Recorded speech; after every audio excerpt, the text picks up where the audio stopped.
Magandang araw mga idol, Cuadras General Casimero ay muling magpapakitang gilas sa bansang Japan. Floyd Mayweather Jr. naniniwala na si Casimero lamang ang makatalo kay Naoya Inoue.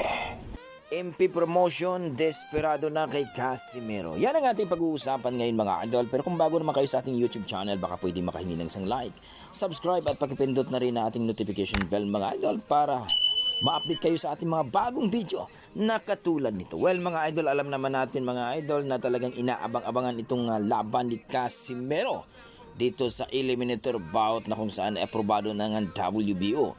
Bagamat hindi man pinangalanan kung sino makakalaban dito kay Casimero, pero nakakagulat daw nasa 70% na daw ang negosyasyon nito na mapalaban